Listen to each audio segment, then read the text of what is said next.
پچھلے ہفتے میں غزوہ احد کے متعلق ایک مقدمہ اللہ رب العالمین کی توفیق سے ہم سن چکے تھے. کس سن ہجری میں غزوہ احد ہوئی؟ سن 4 ہجری میں. غلط جواب ہے. کس سن ہجری میں؟ کون سا مہینہ تھا؟ کون سا مہینہ تھا؟ شوال کا مہینہ. آپ لوگ لگ رہا ہے حلوہ نہیں بناتے ہیں کیا؟ حلوہ بنائیں گے تو معلوم ہو جائے گا نا. جانتے ہیں نا شوال ہی کے نام پہ تو حلوہ بناتے ہیں, شعبان میں کھا لیتے ہیں. نبی صلی اللہ علیہ وسلم کے دانت مبارک شوال میں شہید ہوئے اور حلوہ خوری 2-3 مہینہ پہلے سے شروع ہو جاتی ہے. المہم یہ اس غزوے کا سبب کیا تھا؟ کیوں یہ غزوہ ہوا؟ جنگ بدر کا بدلہ لینے. جنگ بدر کا بدلہ لینے کے لیے. جو فائنینس ظاہر ہے کہ اب آنا جانا مدینے کے راستے آسان تو نہیں تھا نا, اور ڈر اور خوف پیدا ہو گیا تھا. تو یہ ساری ایک تو بدلہ لینے کے لیے اور جو فائنینس کی پرابلم آ رہی تھی شام جانے کے لیے, ان تمام چیزوں کو روکنے کے لیے اور مسلمانوں کی شان و شوکت کو کم کرنے کے لیے یہ کیا ہے, یہ غزوہ بنیاد بنا. اس غزوے کا نام غزوہ احد کیوں رکھا گیا؟ کیونکہ یہ جبل احد کے پاس ہوا. یہ جبل احد کے پاس ہوا. جبل احد کے بارے میں آپ لوگوں کا کیا خیال ہے؟ لمبا اور اونچا ہے, اور اس کے اوپر لمبائی چوڑائی تو اپنی اپنی جگہ پہ ہے, لیکن اس کے ساتھ اس سے ہمارا ایمان متعلق ہے. نبی کریم صلی اللہ علیہ وسلم جبل پہ بیٹھے جب عمر رضی اللہ تعالیٰ عنہ اور عثمان بن عفان رضی اللہ تعالیٰ عنہ اور ابو بکر صدیق رضی اللہ تعالیٰ بیٹھے. یہ جو جبل ہے, یہ جو پہاڑ ہے, یہ ہمارے ایمان کا ایک حصہ ہے, کیونکہ آپ نے کہا کہ ہم اس سے محبت کرتے ہیں, یہ ہم سے محبت کرتا ہے. اور جب اللہ کے نبی علیہ الصلوۃ والسلام تبوک سے واپس ہو رہے تھے اور قریب ہوئے تو آپ نے اس کی طرف اشارہ کیا, یہ وہ پہاڑ ہے جس سے ہم محبت کرتے ہیں اور یہ ہم سے محبت کرتا ہے. اسی پہاڑ کے پاس یہ غزوہ, یہ جنگ ہوئی, اسی لیے اس کو غزوہ احد کہا جاتا ہے. اس غزوے کے اندر کافروں کی تعداد کیا تھی؟ کافروں کی تعداد کیا تھی؟ 3000. تقریباً ان کی تعداد 3000 تھی, جو مختلف قبیلوں سے اکٹھا اور جمع کر کے وہ احد پہاڑ کے قریب آ کر کے بدھ کے دن غالباً وہ پہنچے تھے. کافروں کی جانب سے سپہ سالار, امیر اور قائد کون تھا؟ نہیں, ابو سفیان. خالد بن ولید ایک دستے کے امیر تھے, یعنی سیکنڈ نمبر پر ان کو کہا جا سکتا ہے. دستے, جو ایک فوجی دستہ تھا اس کے وہ لیڈر تھے, لیکن اصل جو پورے 3000 قافلے کے جو امیر تھے وہ ابو سفیان رضی اللہ تعالی عنہ تھے. اور فوجی مہم کی ذمہ داری خالد بن ولید کو اور ان کی مدد کرنے کے لیے اکرمہ بن ابو جہل رضی اللہ عنہ اجمعین کو دی گئی تھی. تینوں مسلمان ہو گئے الحمدللہ, ابو سفیان بھی, خالد بن ولید بھی, اور اخیر میں اکرمہ بن ابو جہل رضی اللہ عنہ اجمعین. یہ اس وقت یہ لیڈر کی حیثیت سے تھے, اور اصل لیڈر ابو سفیان رضی اللہ تعالی عنہ تھے. یہ لوگ مدینہ آئے اور جبل عینین, جس کو آج جبل الرمات کہتے ہیں نا, جہاں اللہ کے نبی صلی اللہ علیہ وسلم نے 50 تیر اندازوں کو کھڑا کیا تھا, اس کا اصل نام جبل عینین تھا, بعد میں جبل الرمات اس کا نام رکھا گیا. تو اس کے قریب آ کر کے وہ ٹھہراؤ انہوں نے کیا. یہ بدھ کے دن یعنی یوم الاربعاء کے دن وہ پہنچے تھے, اور یہ جو جنگ ہوئی تھی وہ سبت کے دن, ہفتے کے دن ہوئی تھی, 15 شوال کو. تو اس طریقے سے بدھ کا دن کون سا دن ہو رہا ہے؟ شوال کی کتنی تاریخ ہو رہی ہے؟ 13 تاریخ کو وہ لوگ پہنچے تھے. اللہ کے نبی علیہ الصلوۃ والسلام کو جب ان کے آنے کا علم ہوا کہ یہ لوگ آئے ہوئے ہیں, تو آپ صلی اللہ علیہ وآلہ وسلم نے صحابہ کرام سے مشورہ کیا. تو 2 رائے صحابہ کرام کی آئی. ایک رائے یہ تھی کہ ہم مدینے کے اندر ہی رہتے ہیں, اور وہ جب مدینے کے اندر داخل ہوں گے تو ہم ان سے مقابلہ کریں گے. اور بعض صحابہ نے کہا جیسا کہ مسند احمد وغیرہ کے اندر ہے کہ جب وہ جاہلیت کے زمانے میں ہمارے پاس نہیں آ پاتے تھے مدینے کے اندر، تو اب اسلام کے آ جانے کے بعد ان میں یہ ہمت اور جرات نہیں ہو سکے گی کہ وہ مدینے کی باؤنڈری کے اندر کیا ہے قدم رکھیں. لیکن وہ صحابہ خاص طور سے جو غزوہ بدر میں شریک نہیں ہو سکے تھے وہ لوگ، اور بعض صحابہ کی رائے یہ تھی کہ نہیں ہم مدینے سے نکل کر کے ان کا مقابلہ کریں. نبی صلی اللہ علیہ وسلم کی رائے یہ تھی کہ مدینے ہی میں ٹھہرے رہا جائے، اور رئیس المنافقین عبداللہ بن ابی بن ابی سلول کی بھی رائے یہ تھی کہ مدینے میں ٹھہرے رہا جائے. لیکن اللہ کے نبی علیہ الصلوۃ والسلام نے دیکھا کہ بعض یا اہم صحابہ کرام کی رائے یہ ہے کہ نکلا جائے، تو آپ نے پھر نکلنے کا فیصلہ مدینے سے کر لیا کہ مدینے سے نکل کر کے وہاں مقابلے کے لیے جایا جائے. جب وہاں سے نکلنے کا پروگرام طے ہو گیا تب صحابہ کرام کو ریئلائز ہوا کہ ہم نے اپنے فیصلے کو نبی علیہ الصلوۃ والسلام پر تھوپ دیا ہے، اور ہم نے یہ کہا ہے کہ مدینے سے نکلیں گے. تو جب ان کو ریئلائز ہوا، احساس ہوا، تو وہ اللہ کے نبی علیہ الصلوۃ والسلام کے پاس آئے اور کہنے لگے یا نبی اللہ شانک اذن، اے اللہ کے پیغمبر صلی اللہ علیہ وسلم آپ کی رائے ہے، آپ جو چاہیں وہ کریں.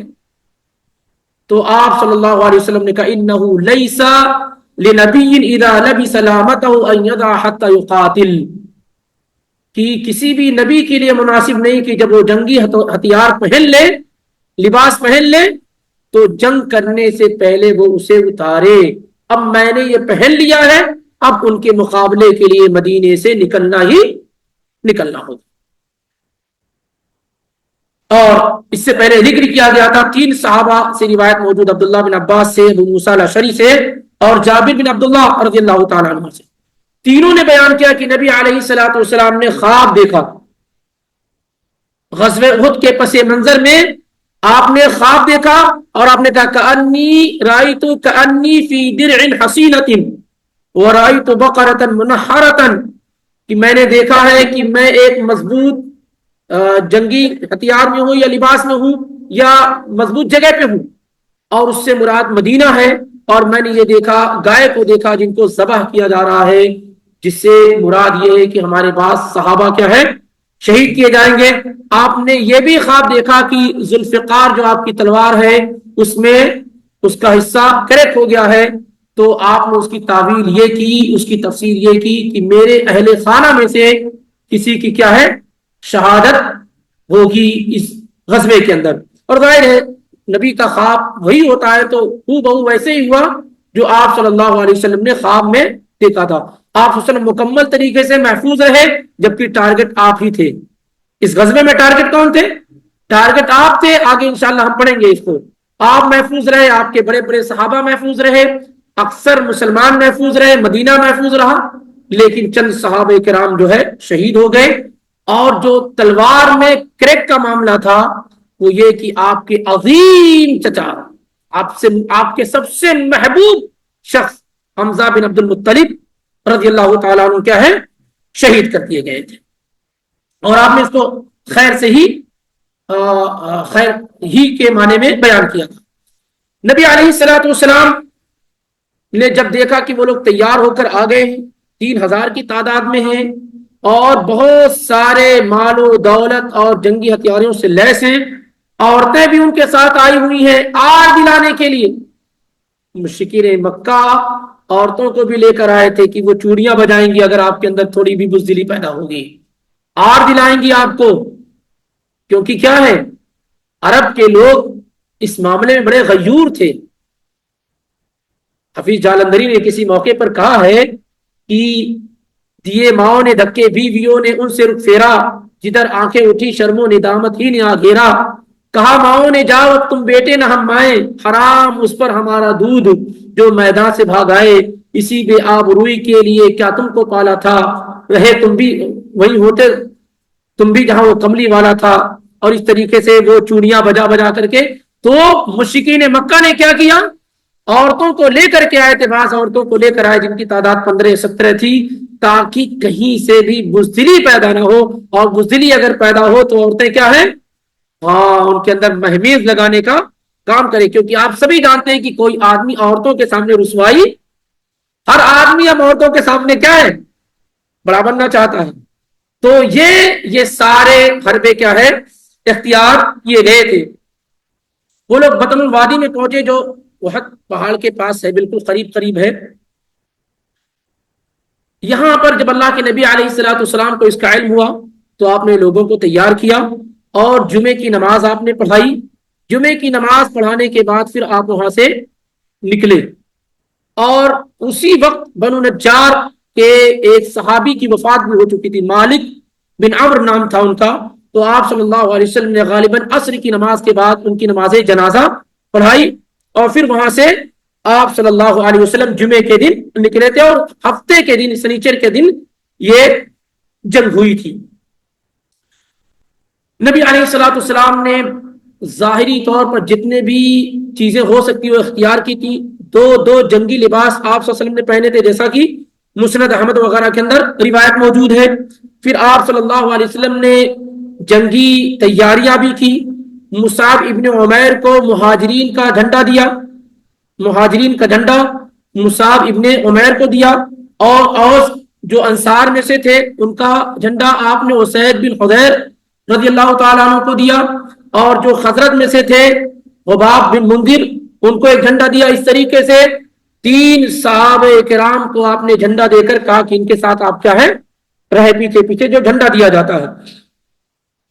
اور جب اللہ کے نبی علیہ الصلوۃ والسلام وہاں سے نکلے تو کچھ یہودی بھی آپ صلی اللہ علیہ وسلم کی مدد کرنے کے لیے آئے عبداللہ بن ابی کے ساتھ.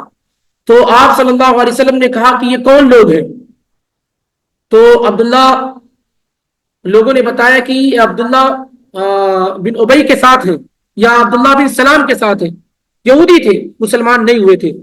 تو آپ نے پوچھا وقد اسلموا، کیا یہ لوگ مسلمان ہو گئے؟ یعنی یہ لوگ مسلمانوں کا ساتھ دینے کے لیے اس جنگ میں آ رہے تھے. تو اللہ کے نبی علیہ الصلوۃ والسلام نے پوچھا یہ کون لوگ ہیں؟ تو کہا عبداللہ بن سلام رضی اللہ تعالی عنہ کے فوج کے لوگ ہیں، ان کے خاندان کے لوگ ہیں، ان کے قبیلے کے لوگ ہیں. تو آپ نے پوچھا کیا یہ لوگ اسلام لے آ چکے ہیں؟ تو لوگوں نے بتایا کہ نہیں. تو آپ نے فرمایا قولوا لهم فليرجعوا، ان لوگوں سے کہو کہ واپس چلے جائیں. فإنا لا نستعين بالمشركين على المشركين، ہم مشرکوں پر غلبہ پانے کے لیے مشرکوں سے مدد نہیں لینا، مشرکوں پر غلبہ پانے کے لیے مشرکوں سے مدد نہیں لینا. اور امام ابن اسحاق رحمہ اللہ نے ذکر کیا ہے کہ اللہ کے نبی علیہ الصلوۃ والسلام 1000 کی تعداد لے کر کے صحابہ کی احد کے لیے روانہ ہوئے. یہاں تک کہ جب مقام شوط جو احد اور مدینے کے درمیان تھا، ظاہر ابھی آج آپ دیکھتے ہیں تو بہت قریب قریب نظر آتا ہے، تب بھی 4-5 کلومیٹر کا فاصلہ ہے. تو جب آپ مدینے سے نکلے تو مدینے اور احد کے درمیان ایک جگہ تھی مقام شوط، شوط اس کو کہتے تھے.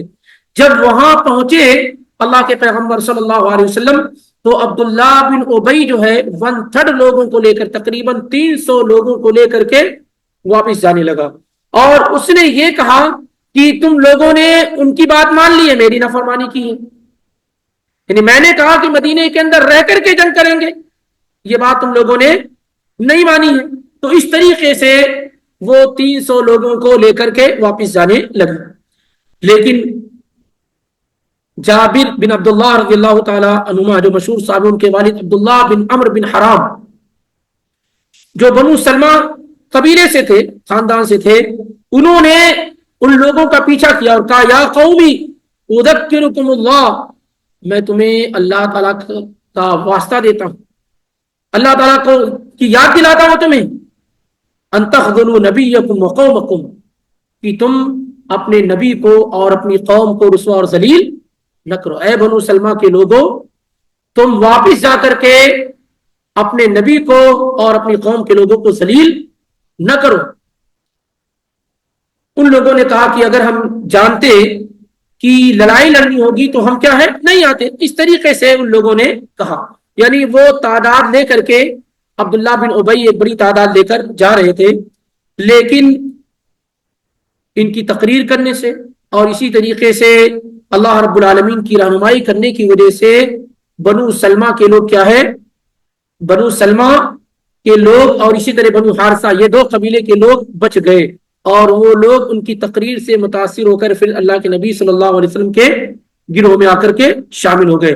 اسی کا ذکر اللہ تعالیٰ نے قرآن میں کیا، اذ ہمت طائفتان منکم ان تفشلا، جیسا کہ جابر بن عبداللہ رضی اللہ تعالیٰ عنہ نے بیان کیا کہ یہ آیت ہم لوگوں کے بارے میں نازل ہوئی، اور پھر دونوں قبیلوں کے بارے میں اللہ تعالیٰ نے کہا واللہ ولیہما، اللہ ان دونوں قبیلوں کا ولی ہے، کارساز ہے، مدد کرنے والا، بنو حارثہ، بنو سلمہ اور بنو حارثہ۔ اس طریقے سے پھر وہ لوگ کیا ہے شامل ہو گئے، اور چندی لوگ تھے جو عبداللہ بن ابی کے ساتھ کیا ہے واپس آ گئے تھے، عبداللہ بن ابی کے ساتھ واپس آ گئے تھے۔ راستے میں کئی ایسی چیزیں واقع ہوئی، ان میں سے ایک چیز یہ بھی واقع ہوئی کہ عمر بن خطاب رضی اللہ تعالیٰ عنہ نے احد کے دن کہا اپنے بھائی زید بن خطاب سے کہ ذرا یہ میری زرہ جو پہنی جاتی ہے جنگ کے موقع پہ، اس کو پکڑو، تھامے رہو، میں جنگ کروں۔ تو انہوں نے کہا، زید بن خطاب رضی اللہ تعالیٰ عنہ نے کہا انی ارید من الشہادت مثل الذی ترید، اے عمر مجھے بھی وہی شہادت چاہیے جو تمہیں چاہیے، یعنی میں تمہارا کام کروں اور میں نہ لڑوں، ایسا نہیں، مجھے بھی شہادت چاہیے جیسے آپ کو چاہیے۔ زید بن خطاب، یہ عمر بن خطاب رضی اللہ تعالیٰ عنہ کے بھائی تھے، انہی کی قبر ریاض کے اندر موجود تھی، انہی کا تھا، انہی کی قبر موجود تھی جہاں میلے لگتے تھے اور جہاں جا کر کے لوگ عبادت کرتے تھے، پوجا پاٹ کرتے تھے، زید بن الخطاب رضی اللہ تعالیٰ عنہ۔ جی اسی طریقے سے جب وہاں سے نکلے اللہ کے نبی علیہ الصلوۃ والسلام، تو نوجوانوں کی ایک بڑی ٹیم اللہ کے نبی صلی اللہ علیہ وسلم کے ساتھ جنگ کرنے پر آمادہ تھی کہ مجھے بھی جنگ کے اندر کیا ہے شامل ہونا، جیسے بدر کے اندر ہوا تھا۔ بدر کے اندر بھی بہت سارے لوگ آئے، لیکن اللہ کے نبی علیہ الصلوۃ والسلام نے کیا ہے ان میں سے اکثر لوگوں کو واپس کر دیا، جن کی عمر 14-15 سال نہیں پہنچی تھی ان کو کیا ہے واپس کر دیا گیا تھا۔ عبداللہ بن عمر رضی اللہ تعالیٰ عنہ تھے اور دیگر صحابہ تھے، ان کو واپس کر دیا گیا۔ تو ایسی ہی کچھ صورتحال کیا ہے اس غزوہ احد میں بھی تھی، کیونکہ 1 سال 1 مہینے کے بعد ہو رہا ہے، تو اس میں تو ایسا تو نہیں ہے کہ بہت بڑے ہو گئے ہوں گے۔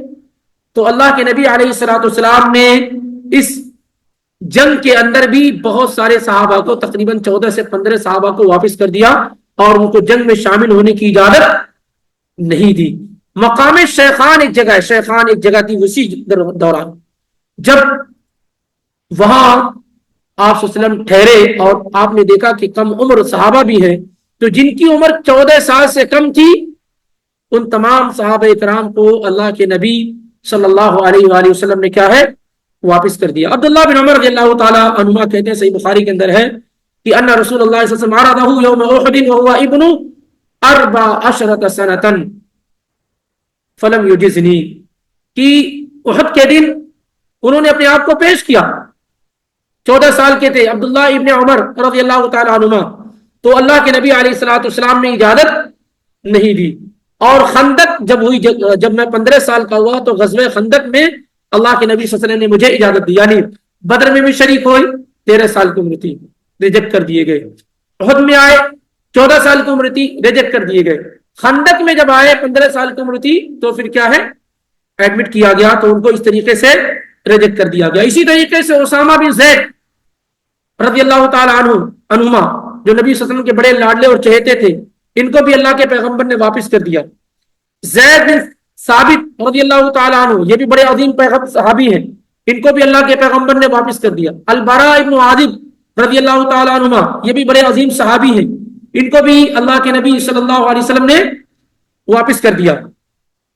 اور اسی طریقے سے یہ تمام صحابہ جن کی بھی عمر کیا ہے کم تھی ان کو واپس کرتے گئے۔ زید بن ثابت رضی اللہ تعالی عنہ کی جو عمر رہی ہوگی اس وقت وہ 13 سے 14 کے درمیان تھی، کیونکہ جب اللہ کے پیغمبر آئے تھے مدینہ اس وقت ان کی عمر 11 سال تھی۔ زید بن ثابت، یہ سب بڑے صحابہ کا ذکر ہو رہا ہے جو بڑے علماء صحابہ ہیں، تو ان کو بھی کیا ہے اس میں غزوہ احد میں شامل نہیں ہونے دیا گیا۔ البتہ عمیر بن ابی وقاص کا ذکر جو پچھلے ہفتے میں آیا تھا، پچھلے غزوے میں، غزوہ بدر میں، آپ نے ان کو واپس کیا، لیکن جب رونے لگے تو اللہ کے نبی صلی اللہ علیہ وسلم نے ان کو شامل کر لیا تھا، اور اسی طریقے سے وہ اس غزوے کے اندر شہید بھی ہو گئے تھے. وہ سعید بن زہیر رضی اللہ تعالیٰ عنہ یہ بھی آئے, ان کو بھی اللہ کے نبی صلی اللہ علیہ وسلم نے شامل نہیں کیا. اسی طریقے سے عرابہ بن اوس, عمرو بن حزم, ابو سعید الخدری, یہ ان تمام صحابہ کرام کو اللہ کے نبی صلی اللہ علیہ وسلم نے کیا ہے لوٹا دیا, کسی کو جنگ میں جانے کی اجازت نہیں دی. اسی طریقے سے دو عظیم صحابہ کا معاملہ ہوا, ایک رافع بن خدیج, ان کو بھی نبی علیہ الصلوۃ والسلام نے ریجیکٹ کر دیا. لیکن طبرانی کی روایت کبیر کے اندر کہ ان کے چچا کہنے لگے اللہ کے پیغمبر رافع کو شامل کر لیجئے جنگ کے اندر, انہ رامن, بڑی بہترین تیر اندازی کرتا. تو ان کے کہنے پہ اللہ کے نبی علیہ الصلوۃ والسلام نے کیا ہے رافع کو شامل کر لیا. اندازہ لگائیے کہ ایمان کی کون سی روح پھونکی گئی تھی, کون سا تقوی داخل کیا گیا تھا کہ یہ نہیں کہ جنگ میں لایا جا رہا ہے, جنگ سے ریجیکٹ کیا جا رہا ہے. چھوٹے چھوٹے معصوم یعنی 10-12 سال کے بچے اپنی جان کو اللہ کے لیے قربان کرنے کے لیے کیا ہے بار بار شامل ہو رہے ہیں تاکہ کسی طریقے سے میری شمولیت ہو جائے. تو رافع ابن خدیج کا سلیکشن اس بنیاد پر ہوا کہ وہ تیر اندازی کرتے ہیں. جب ان کا سلیکشن ہو گیا تو انہی کے ایج کے تھے سمورہ ابن جندب, وہ بھی آ کر کھڑے ہو گئے. اللہ کے نبی آپ نے رافع کو شامل کر لیا جنگ کے اندر, مجھے آپ نے کیوں ریجیکٹ کیا ہے, میں دوڑ میں اس سے زیادہ آگے ہوں.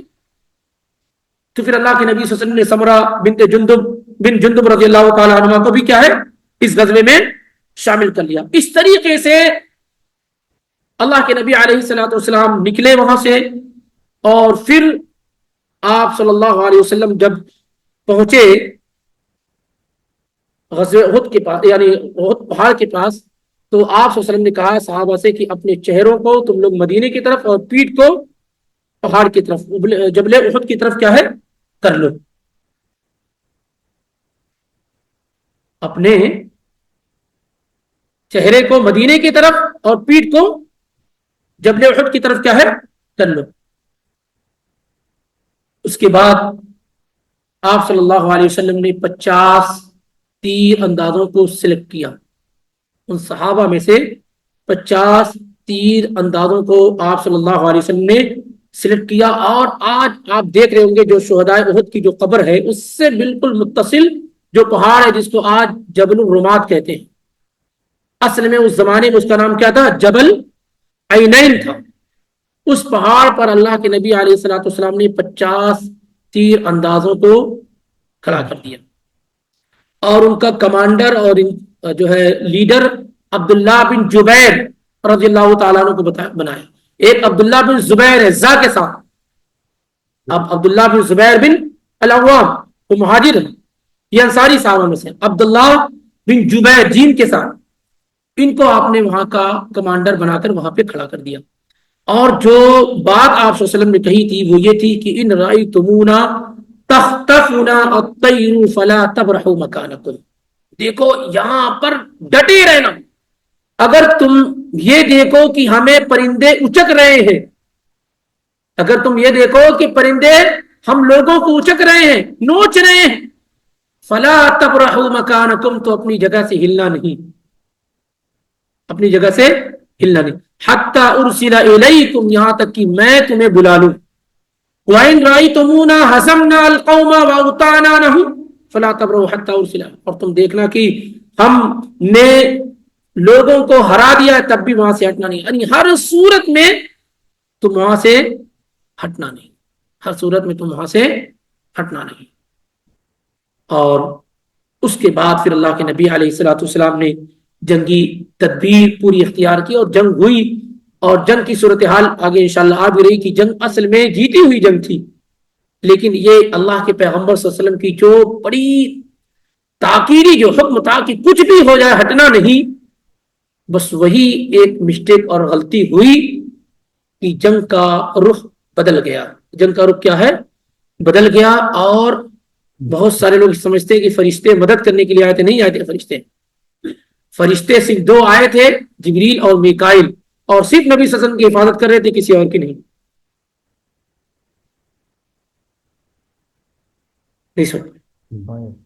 کیونکہ یہ بات اللہ تعالیٰ کے یہاں بڑی تھی کہ نبی صلی اللہ علیہ وسلم کی مخالفت کیوں ہوئی. تو جہاں نبی کی مخالفت ہو جائے وہاں اللہ تعالیٰ کی مدد کیا ہے نہیں آتی ہے. تو صرف 2 فرشتے تھے, ایک جبرائیل اور دوسرے میکائیل جو اللہ کے نبی صلی اللہ علیہ وسلم کی کیا ہے حفاظت کر رہے تھے، کیونکہ آپ کی حفاظت کرنے کا ذمہ اللہ تعالیٰ نے لے رکھا تھا۔ واللہ یعصمک من الناس۔ باقی انشاءاللہ اس سلسلے کی اور باتیں آئندہ دنوں میں آپ کے سامنے آئیں گے باذن اللہ۔ تو اس طریقے سے آج کا یہ درس مکمل ہوا۔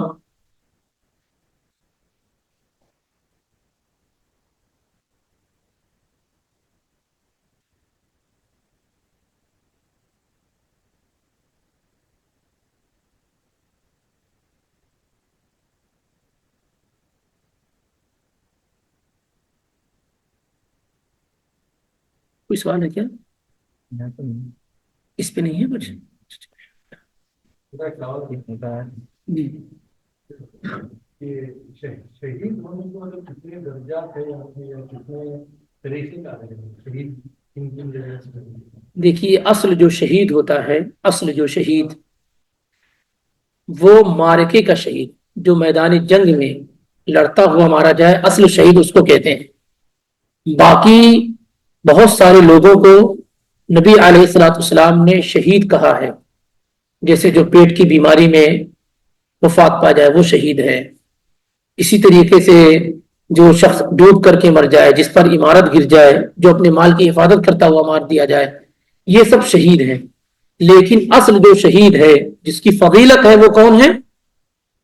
وہ مارکے جو جنگ میں شہید ہوتے ہیں، سمجھ رہے ہیں؟ باقی یہ لوگ ایک مقام اور مرتبہ پائیں گے جو اللہ تعالیٰ کے پاس ہے، دنیا میں ان کو شہید نہیں کہا جا سکتا ہے دنیا میں۔ اسی لیے ہم عمر رضی اللہ تعالیٰ عنہ کو شہید کہتے ہیں، عثمان کو شہید کہتے ہیں، علی کو شہید کہتے ہیں، حسین کو شہید کہتے ہیں، لیکن ابو بکر صدیق کو شہید نہیں کہتے ہیں، خالد بن ولید کو شہید نہیں کہتے ہیں۔ واضح ہے؟ تو یہ جو دوسرے لوگ ہیں جن کو نبی صلی اللہ علیہ وسلم نے کہا کہ یہ شہید کے درجے میں ہے، یہ قیامت کی دن گی، دنیا میں ان کو شہید نہیں کہا جائے گا، اور قیامت کی دن اللہ تعالیٰ کی نوازش ان پر کیا ہے ہوگی۔ جو پیٹ کی بیماری میں مر جائے، جو ڈوب کر کے مر جائے، جو جل کر کے مر جائے، جس پر عمارت گر جائے، جو اپنے مال کی حفاظت کرتا ہوا مار دیا جائے، یہ ساری کی ساری چیزیں۔ یعنی اگر کسی آدمی کو یہ سمجھ کے مار دیا گیا ہو کہ یہ کیا ہے، یہ مسلمان اس لیے مار دیا گیا، قتل کر دیا گیا، تو ہم اس کو کہیں گے انشاءاللہ یہ شہادت ہے، انشاءاللہ یہ شہادت، یقینی طور پر نہیں، انشاءاللہ یہ کیا، اس کی موت شہادت۔ یہ اللہ تعالیٰ سے ہم یہ دعا کریں گے اللہ اسے شہادت کی موت عطا فرما، یہ ساری کی ساری چیزیں۔ لیکن یہ کہ اس کو شہید کے نام سے نہیں پکارا جائے گا، یا بالضبط اور یقینی طور پر اس کو شہید نہیں کہا جائے گا، انشاءاللہ کے ساتھ کہا جائے گا، یا اللہ تعالیٰ سے دعا کی جائے گی کہ اللہ تعالیٰ اس کو شہادت کا مقام اور مرتبہ عطا فرما۔ واللہ اعلم۔ سبحانک اللہم وبحمدک، اشہد ان لا الہ الا انت، استغفرک واتوب الیک۔ السلام علیکم ورحمۃ اللہ وبرکاتہ۔